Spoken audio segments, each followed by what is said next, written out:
Okay, so today we're going to re-bearing this diesel. I've already removed the back plate, which is right here, and rotary valve. There's my big Rayduga over there that you guys seen running already. I gotta heat this guy up. I've already heated it up once just to get the prop drive washer off, which is a tapered fit, which only comes off and on with heat. These engines are strange. They have no seal in the bearing at all. They're just kind of open to the wind, so I mean, air leaks are quite a problem with them. So you unscrew the cylinder and inspect that for damage. There is none because this engine actually does run. Remove, it's hot still. Remove the piston. And, oh, look at that. The crankshaft just fell in all by itself. I hate using oven mitts. You can't grab anything. And we're going to see if this bearing will come off, and it did. Alright.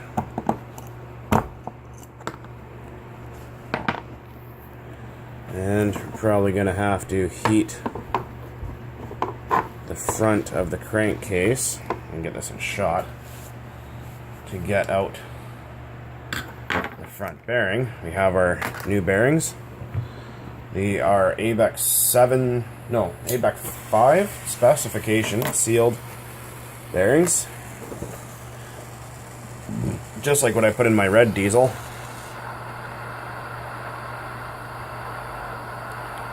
Give us a little bit of a warm up. Keep the heat flowing. You don't want to leave it in one spot. Like I said, these kind of are a cheap rubbish engine. They're not very good. Unless you do a lot of things like, you know, the connecting rod needs an oil hole drilled sometimes. The bearings aren't very good. They have air leaks. The castings are kind of bad. But if you are...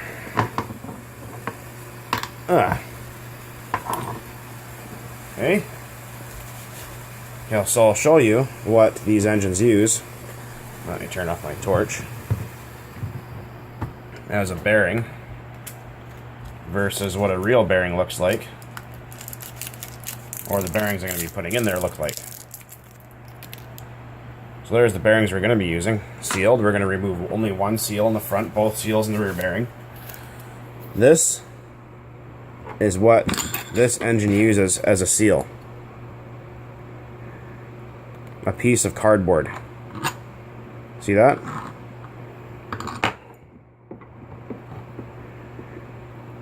Like a piece of leather or something like that. Isn't that strange? Very odd. Okay, so I'm going to take this engine and I'm going to clean it out with some brake cleaner. Get all the gunge out of it. And all sorts of fun stuff. This engine actually does run. There is a video, I think, on my YouTube channel somewhere of this engine running.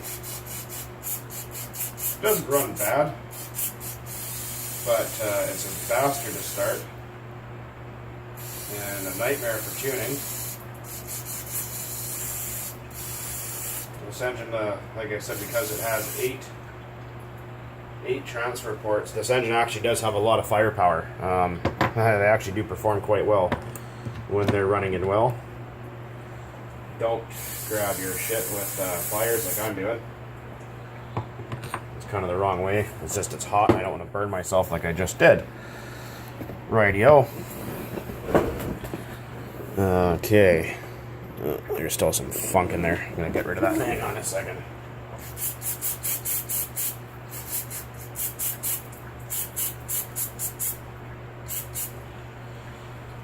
Alright.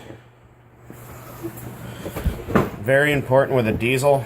You know, it's important for any engine really, but especially with a diesel, that everything be spick and span as possible, being that if it's not, the engine can lose its compression and not run anymore. So you have to be kind of careful. So we're going to put in our new bearings. I have some castor oil and a pin to remove the seals. And just this alone will make this engine run much, much better. These are a German-made bearing. And you're just gonna carefully pop out that seal. As you can see, it's filled with grease. These are a steel cage bearing. I don't care what anyone says about how good plastic cage bearings are. I find they actually have more drag resistance, but that's just me. Okay, so there's our rear bearing. We're going to put that on our crankshaft. Ooh, turns beautifully smooth. Right, next we have our front bearing. And this is a 607-2RS bearing, just in case any of you guys want to know. You can look that up. You can get them from SKF or whoever you want. Just make sure they specify, you know, high speed, high heat, things like that. Okay, now we have our crankcase. I'm going to get some after-run oil in there. And put a couple drops. It's a diesel, so they like oil. Doesn't matter how much you put in, as long as there's something in there. And lighter. And we're going to put in our front bearing on the crankshaft as well. And we're going to use our crank as a guide tool. I'm not going to freeze them, because this is a pretty... These MK12V engines have a very thin casting, so they heat up very quick.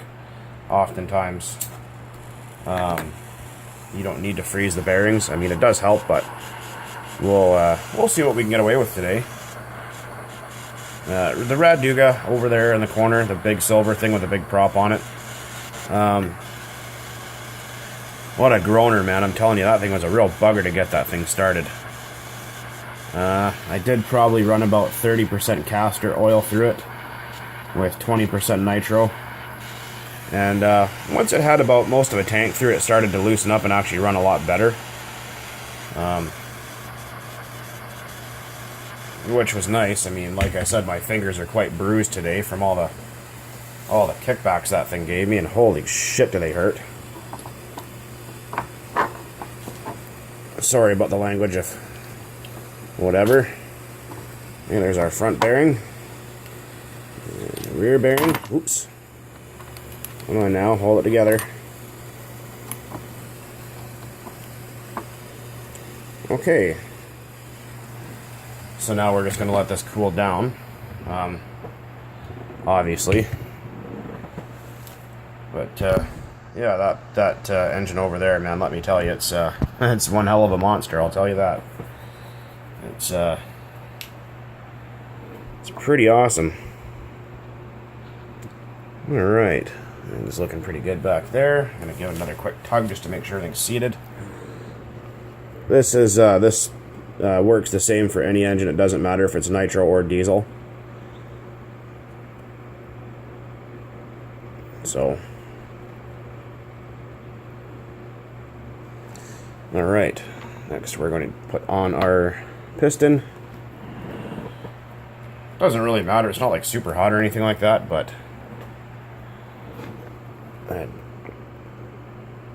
okay, put some oil there, put some oil there, oil. Like I said, it's a diesel, so they like oil. We already marked our connecting rod a little scratch, so we know which way it would go back in, because you don't want to be putting things together backwards.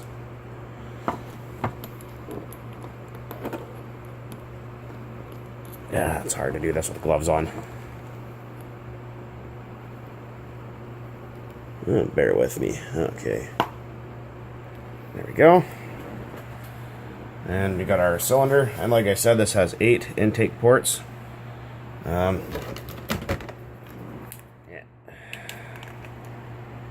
You can see all those cutaways. Those are the intake ports. Well, for this engine, like I said, this engine has a lot of firepower. It accelerates like nothing else when you get it going. They really haul ass.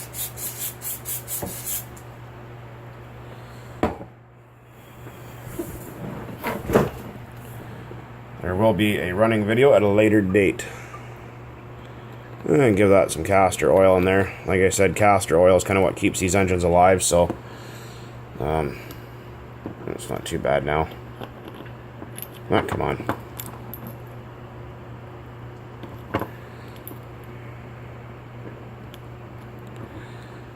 It's not too bad. Oh yeah.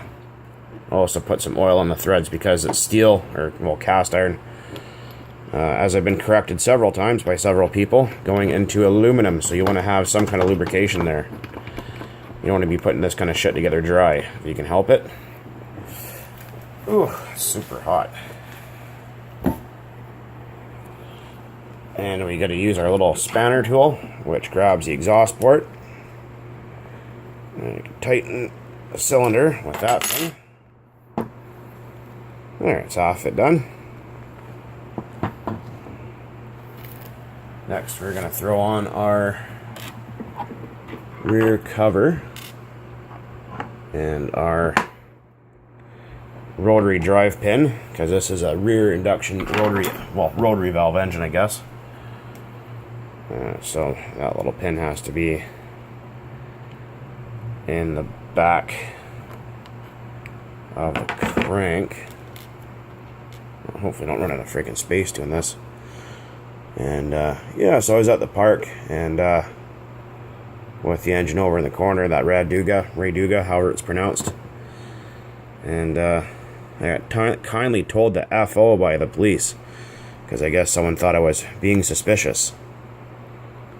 I don't know what's so suspicious about a dude running an airplane engine, but apparently it was. Although they thought it was really neat.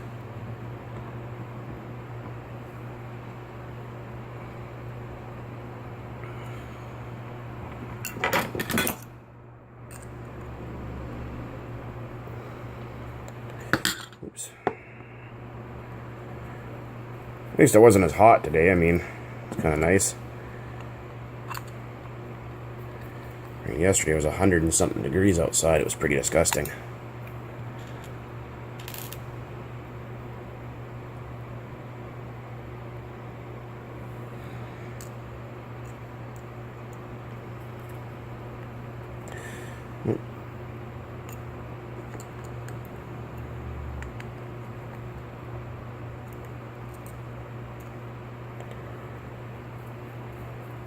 You don't want to strip these screws. I hate these flathead screws. I'm going to see if I can get Allen cap screws for this thing.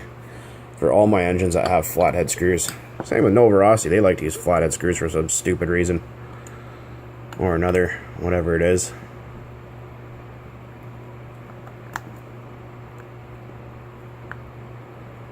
It's like Phillips head screws. Some of my engines have those. I absolutely despise Phillips screws. With a passion.